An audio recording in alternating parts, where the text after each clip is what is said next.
बीबी व्यास sir का board था और 5 लोग थे वहाँ और बहुत ही कॉर्डियल थे। बहुत अच्छा मेरा इंटरव्यू। एफ में मेरा ग्रेजुएशन था, मेरा जॉब का था, तो मुझसे पुलिस से रिलेटेड पुलिस रिफॉर्म है और लॉ एंड ऑर्डर जो अभी सिचुएशन से उस तरह के क्वेश्चंस थे। और मेरा ऑप्शनल हिंदी साहित्य था, उससे लेकर के क्वेश्चन थे। मेरी हॉबी से क्वेश्चन थे, एक मांडना पेंटिंग में बनाती हूँ तो उससे रिलेटेड थे। यही सब। मेरा इंटरव्यू 25 मिनट लगभग चला होगा। मुझे तीसरा ये है कि जब आप किसी चीज़ को करने की ठान लेते हैं तो कोई चीज़ आपको रोक नहीं सकती। तो इसे सच में भी आसान है, उसका बस एक मैनेजमेंट आपको पता होना चाहिए कि आपको एग्ज़ाम में कौन से क्वेश्चन छोड़ने हैं, कौन से क्वेश्चन करने हैं। कोई व्यक्ति शुरू से अगर तैयारी कर रहा है तो बेसिक्स से तो उसको एनसीईआरटी ज़रूर पढ़नी चाहिए। अभी उनको करंट अफेयर्स और जो उनके स्टैटिक पोर्शन जो पढ़े हुए हैं उन्हीं को रिवाइज़ करें, क्योंकि सबसे बड़ी प्रॉब्लम ये होती है प्रीलिम्स में हम रिवीजन नहीं करते। बहुत सारा पढ़ लेते हैं, रिवीजन नहीं करते, तो रिवीजन करना बहुत ज़रूरी है।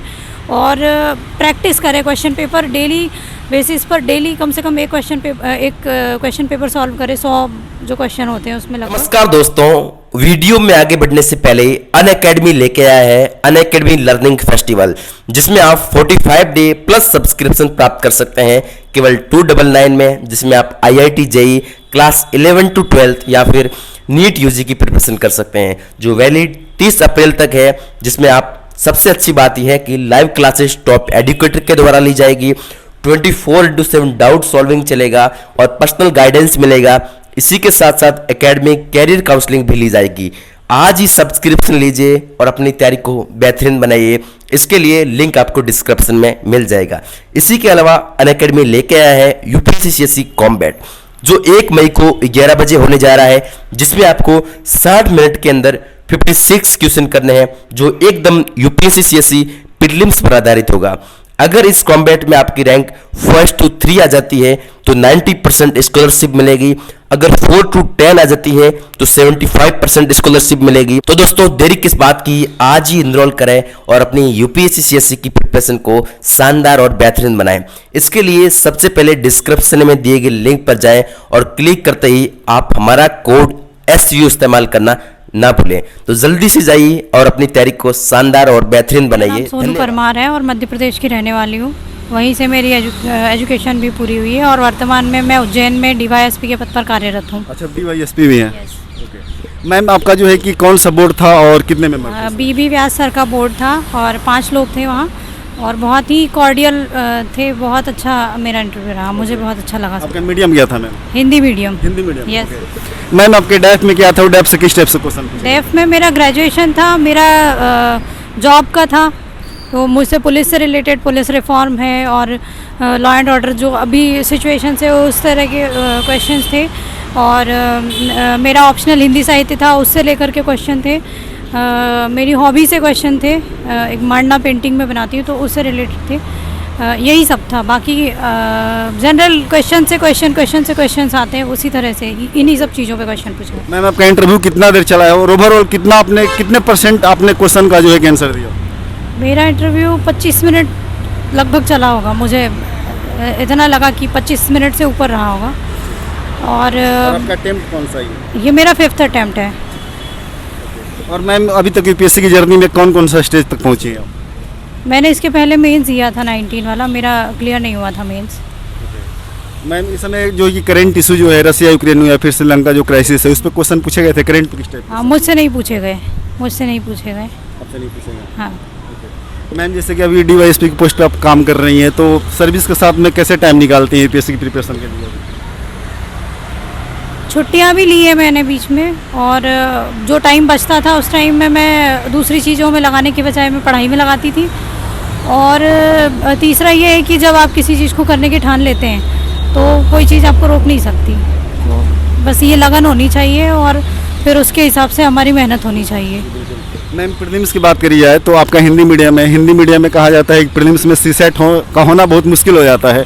हिंदी मीडियम वाले बैकग्राउंड के लिए थोड़ा सा टफ होता है, तो उसकी प्रिपरेशन आपने कैसे किया था? एक्चुअली मैं CSET के लिए कभी प्रिपरेशन नहीं की, क्योंकि मेरा 11th-12th में मतलब मैथ्स भी था, वो बैकग्राउंड भी है। और पता नहीं क्यों मुझे कभी ऐसा लगा नहीं अलग से CSET के लिए कभी पढ़ने का। तो जनरल अगर प्रैक्टिस करते रहेंगे हम क्वेश्चंस की, एक छांट लें हम कि किस किस तरह के प्रश्न आते हैं और उनको कैसे सॉल्व किया जाता है। अगर वो टेक्निक हमें पता है कि कैसे सॉल्व किया जाता है तो धीरे धीरे प्रैक्टिस से आ जाते हैं। सीसेट सच में भी आसान है, उसका बस एक मैनेजमेंट आपको पता होना चाहिए कि आपको एग्ज़ाम में कौन से क्वेश्चन छोड़ने हैं, कौन से क्वेश्चन करने हैं। कई बार हम सारे क्वेश्चन ऐसे क्वेश्चन में उलझ जाते हैं कि हमारा टाइम पूरा ख़राब हो जाता है, तो वो चीज़ नहीं करनी चाहिए। वो तो एक क्वालिफाइंग ही है, तो इतना तो मतलब इतना मुश्किल नहीं है, प्रैक्टिस से हो जाता है वो। मैम प्रीलिम्स में जीएस का आपका रिसोर्सेस वगैरह क्या थे, बुक लिस्ट क्या फॉलो किया था? मैंने बुक लिस्ट जो जनरली सब लोग पढ़ते हैं, लक्ष्मीकांत और ये सब मैंने पढ़ी थी। उसके अलावा मैंने विज़न की मैगज़ीन करंट अफेयर्स के लिए पढ़ी थी, और बेसिक्स के लिए मैंने दृष्टि के नोट्स प्रेफर किए थे। यही सब बहुत ज़्यादा समय मुझे मिला नहीं था, तो मैंने इन्हीं चीज़ों से अपने प्रीलिम्स की तैयारी की थी। मैम आपने कब डिसाइड किया कोई पीएससी वगैरह की तैयारी करने, सिविल सर्विसेज? जब मेरी ग्रेजुएशन हो गई थी तभी मैंने डिसाइड कर लिया था, लेकिन कुछ ऐसे सर्कमस्टेंसेस थे कि मैं उस समय नहीं कर पाई, और मैंने स्टेट सर्विसेज दिया, वहाँ मेरा हो भी गया।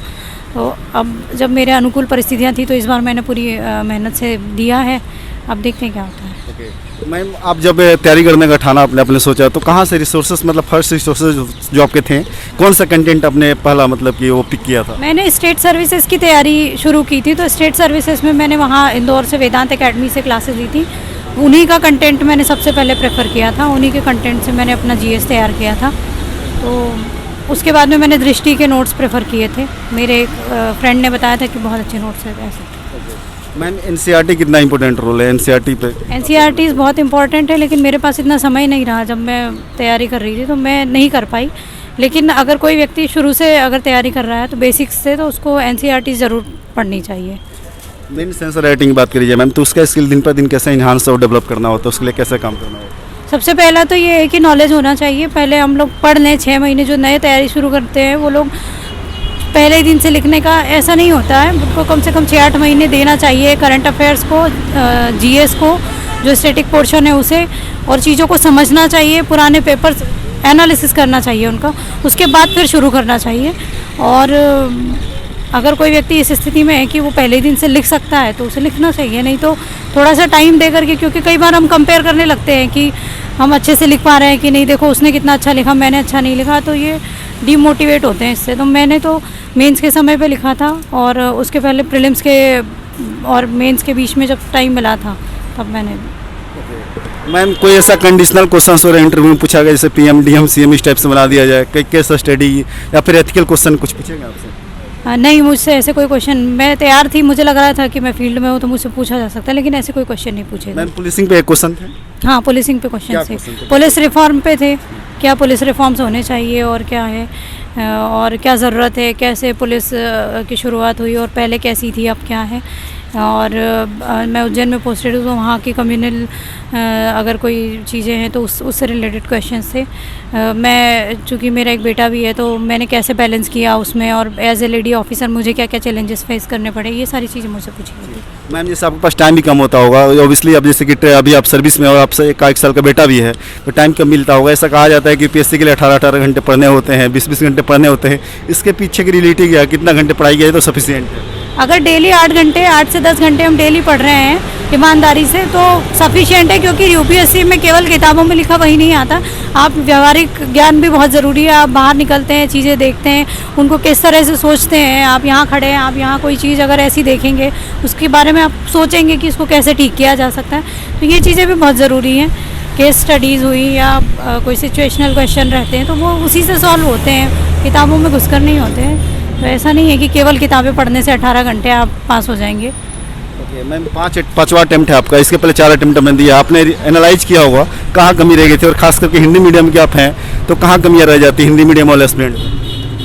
मैंने पहले 3 अटेम्प्ट वैसे ही दे दिए थे, मतलब मुझे ये भी नहीं पता था कि ऐसा भी चलता है कि ये बहुत गिने जाते हैं कि अच्छा आपने 5वां अटेम्प्ट दिया वैसा। बाकी मेरा 19 में जो अटेम्प्ट था वो थोड़ा सीरियस अटेम्प्ट था, उस समय मैंने मेंस दिया था, उस समय इंटरव्यू के लिए कॉल नहीं आया, लेकिन इस बार इंटरव्यू कॉल आया था। मैम कहाँ कमी हो रही है हिंदी मीडियम में, आपको लगता है ऐसे कंटेंट वगैरह कमी है, कहाँ पे कमी कर रहे हैं? हिंदी मीडियम के स्टूडेंट्स प्रीलिम्स में ही रुक जा रहे हैं, सबसे बड़ी कमी यही है। प्रीलिम्स में ही कम रहेंगे तो मेंस कैसे क्वालिफाई होंगे, तो पहली तो यही है, कंटेंट बहुत सारा है, उस कंटेंट को रिफाइन करने की ज़रूरत है। हमें सिलेक्ट करना है कि क्या पढ़ना है और क्या छोड़ना है। अगर हम इस चीज़ को जान गए तो कोई बड़ी समस्या नहीं है कि प्रीलिम्स वाले मतलब हिंदी मीडियम वाले भी आसानी से इसको क्लियर कर सकते हैं। जैसे कि आपने कोचिंग लिया है, जो मतलब रिमोट एरिया में रह रहे हैं, इंडिया कोने में, गांव देहात में रह रहे हैं, विलेज साइड रह रहे हैं, तो मतलब वो कोचिंग जैसे नहीं ले सकते हैं, तो आपको ऐसा लगता है बिना कोचिंग क्या ये पॉसिबल है? बिल्कुल पॉसिबल है, सब कुछ यूट्यूब पे अवेलेबल है। जो टफ चीज़ें रहती है वो आप उस पर एक्सप्लेनेशंस देख सकते हैं। और मेरी तैयारी में तो इंटरनेट, यूट्यूब, ये इन्होंने बहुत मदद की, क्योंकि हर चीज़ आप कोचिंग या मटेरियल में नहीं मिलता है। आपको बहुत सारी चीज़ें क्या चल रहा है वो आप वहाँ देख सकते हैं। तो रिमोट एरिया में कहीं भी हो व्यक्ति, अगर वो करना चाहे तो कर सकता है, कोई बड़ा वो नहीं है इसको। मैम प्लान बी की बात करना चाहेंगे। जैसे प्लान बी बहुत सारे स्टूडेंट बताते हैं कि प्लान बी रखा जाए फिर नहीं रखा जाए सिविल सर्विस के साथ में, आपका क्या इस पे कहना है? रखना चाहिए, क्योंकि हमारी लाइफ केवल यूपीएससी नहीं है, ये सोचना चाहिए। ये एक एग्ज़ाम है और हम एक एग्ज़ाम के लिए अपने आप को प्रिपेयर करते हैं, नॉलेज से, मेंटली, सभी तरह से। अगर हम क्लियर करते हैं बहुत अच्छा है। अपनी मेहनत की हमने 1 बार 2 बार 4 बार जब भी, और उसके बाद भी ऐसा नहीं है एग्ज़ाम क्लियर नहीं हुआ तो व्यक्ति कुछ नहीं बचा जीवन में। तो प्लान भी होना चाहिए कि हम क्या करें, ये हमें पता होना चाहिए। मतलब मुझे लगता है प्लान भी होना चाहिए। मैम जो भी स्टूडेंट आपको सुन रहे हैं वो तैयारी करना चाहें तो उनके लिए आपका क्या मैसेज? जैसे 5 जून को फिर से यूपीएससी प्रीलिम्स होने वाला है, तो अभी क्या वो करने से बचिए? अराउंड 1 मंथ समय है। अभी उनको करंट अफेयर्स और जो उनके स्टैटिक पोर्शन जो पढ़े हुए हैं उन्हीं को रिवाइज़ करें, क्योंकि सबसे बड़ी प्रॉब्लम ये होती है प्रीलिम्स में, हम रिवीजन नहीं करते। बहुत सारा पढ़ लेते हैं, रिवीजन नहीं करते। तो रिवीजन करना बहुत ज़रूरी है। और प्रैक्टिस करें, क्वेश्चन पेपर डेली बेसिस पर, डेली कम से कम एक क्वेश्चन पेपर सॉल्व करें। 100 जो क्वेश्चन होते हैं उसमें लगभग, और 2-3 दिन में एक सीसेट भी कर लें जिनका सीसेट वीक है। मैं यही कहना चाहूँगी प्रीलिम्स के लिए। तो मैम डिमोटिवेशन सबको होता है, आपको भी हुआ कभी ना कभी लाइफ में। ये बहुत पर्सनल क्वेश्चन मैं पूछ रहा हूँ कि कैसे आप उसको हैंडल कर देते हैं। बाकी जो भी स्टूडेंट डिमोटिवेट होते हैं, खुद को कैसे मोटिवेट रखें यूपीएससी की जर्नी में? आप ये सोचिए कि हम हमारा सबसे अच्छा बेस्ट हम अपना दें। हमारा अधिकार कर्म में है, फल में नहीं है। इस बात को सोच करके आप कर्म करें। तो और ये लाइन मुझे मेरे एक सीनियर हैं, वो हमेशा ही कहते थे कि हमारा अधिकार कर्म में है, फल में नहीं है। फल के बारे में सोचेंगे तो हम कर्म नहीं कर पाएंगे। तो कर्म करें, रिजल्ट तो अपने आप मिलेगा। Okay, thank you so much ma'am. Hope so कि आप सेलेक्ट हो, आपको प्रॉपर इंटरव्यू करने का मौका मिले। Thank you.